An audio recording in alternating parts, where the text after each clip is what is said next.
kunitazama. Pamoja na hivyo Mungu ambaye ni pendo alinipenda vile vile, hata akaweza kuniokoa kwa bei, kwa gharama iliyo kubwa. Maisha yangu ya kale hakukuwa na mtu yeyote aliyeweza kufunga na kuomba ili nibadilike. Zaidi nililaumiwa na maneno mabaya nilinelewa, lakini neema iokoyo wanadamu niliokolewa kwa hiyo neema. Ndio maana ninakiri kama si Bwana ningekuwa kwa namna gani. Utukuzwe Yesu, uinuliwe Baba, utukuzwe Mfalme, uinuliwe Yawe.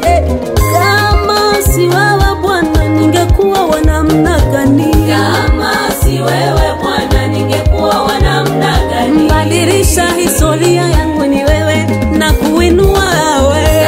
Kama si wewe Bwana ningekuwa wa namna gani? Wenye ghadhabu ulikumbuka rehema na kuinua wewe. Kama si wewe Bwana ningekuwa wa namna gani? Historia yangu haikuwa kikwazo wewe kunikomboa. Kama si wewe Bwana ningekuwa wa namna gani?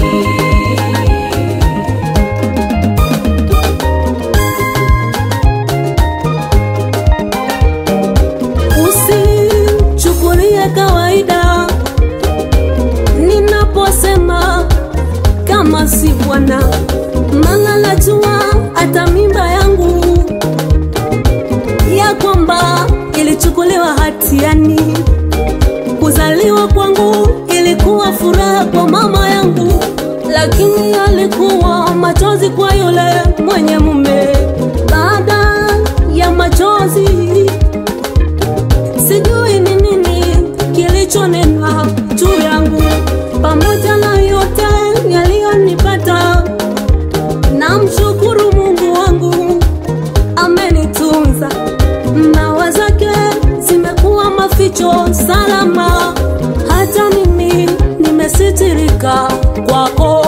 Kwenye jangwa yangu sikuwa na mavazi, ni wewe Bwana ulinivisha.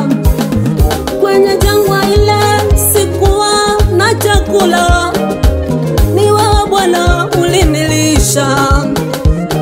Mbele ya jeshi la adui sikuwa na nguvu za kuweza kupambana nao. Bwana wa majeshi ukanipa kushinda, ni wewe Bwana ulinishindia.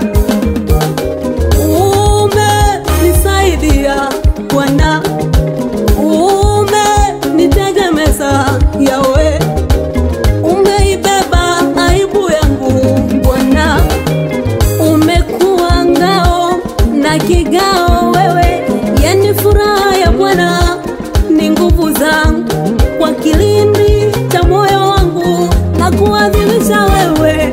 Kama si wewe Bwana ningekuwaje? Kama si wewe Bwana ningekuwa wa namna gani? Badilisha historia yangu ni wewe na kuinua wewe. Kama si wewe Bwana ningekuwa wa namna gani? Wenye ghadhabu ulikumbuka rehema na kuinua wewe.